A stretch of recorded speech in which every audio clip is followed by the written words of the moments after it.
How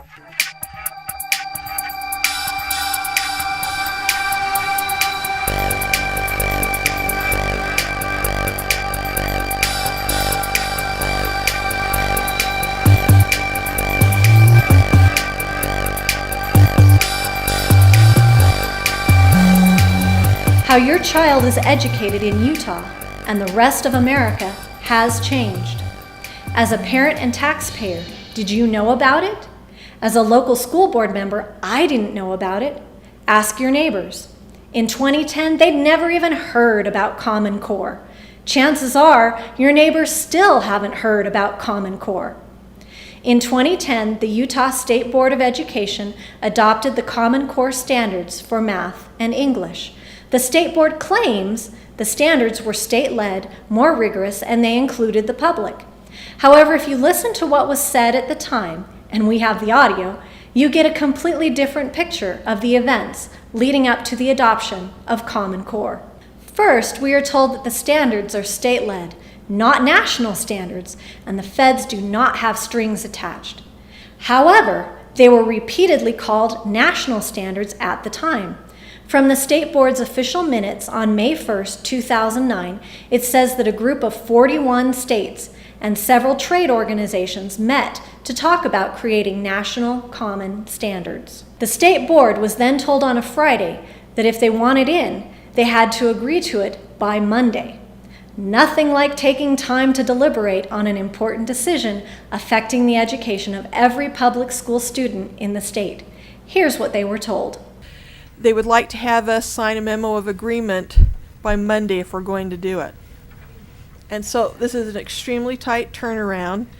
Now remember, we're told there's no federal involvement because we learn more in this meeting about the Common Core standards and the federal Race to the Top program. In fact, we had Secretary Duncan's folks there at the meeting in Chicago when we talked about it. And we want standards that we can all hang our hats on.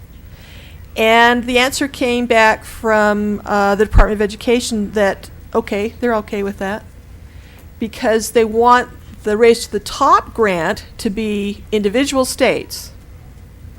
But part of the criteria for showing that you are part of the group that is worthy of a Race to the Top grant, can't think of any other word, because what they're talking about is you have to be cooperative with each other to qualify. And then you compete as an individual state for the money. And $500 million is no small chunk of change. So really, was the federal government not involved? They were there at the meeting. They are giving out the money. They are giving their approval to the group on different aspects. Oh, and Secretary of Education Arne Duncan, he said that President Obama gave the directive himself.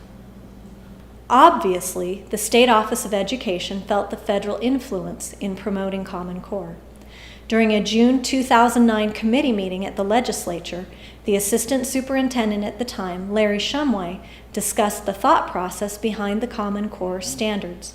The point of joining in with Common Core was to preempt the federal government from creating national standards. But let's say that in the end there are national standards, not common voluntary state standards, but national standards, and they were mandatory.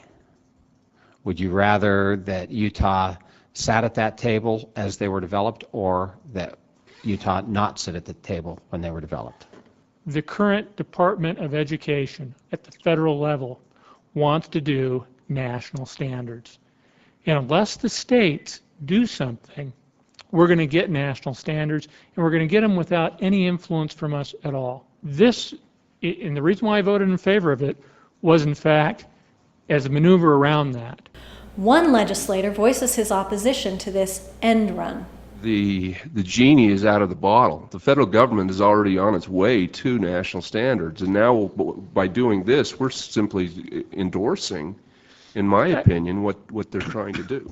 So in order to avoid federal national standards with federal strings attached, they created state-led national standards with federal strings attached, and now they claim it's all fiction. The next thing we are assured is the State Board adopted these standards because they are more rigorous. In the May 1st, 2009 meeting, listen for the discussion and note their level of commitment to more rigorous standards.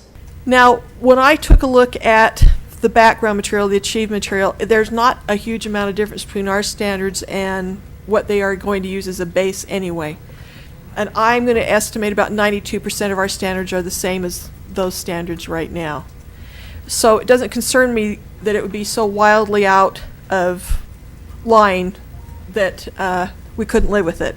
So much for rigor. They are 92% of what we have, and there's nothing we can't live with. There was no debate or discussion about the standards because they were still being developed. But they weren't anything we couldn't live with. It wasn't about better standards. It was simply about working with the feds on getting grant money and complying with what they wanted from their vassals, the states. Finally, the State Board has touted all the public involvement that parents and teachers have had on Common Core, again from May 2009. They are not going to allow the states to have, take a team to be a part of this. We can suggest individuals to serve on the standards team, but they don't want it to end up being like the Constitutional Convention and have it last 2 or 3 years.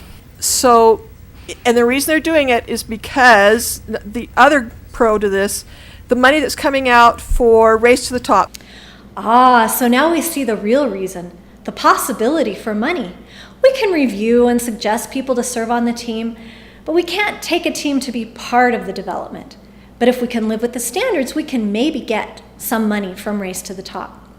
2 years later, and after Common Core has been formally adopted by the State Board, the Alpine School Board in July 2011 invited State Office Curriculum Director Sydney Dixon to present information about Common Core, because now the local board was having to allocate money for its implementation. The question of public input and involvement was brought up. You've mentioned that there have been multiple, parents that have been involved in this. And this is just reality, but it doesn't seem to have been very publicized widely. That was also my comment, is that I was teaching up until 2 years ago. I never heard of this. So Sure. You didn't hear it as a parent, I didn't hear it as a teacher, so I'm wondering how. I think timing had a lot to do with it. It just started coming together about 2 years ago. That's the first, so right as you were leaving the classroom is when it was being rolled out. And in terms of parents, it wasn't, if it was a Utah,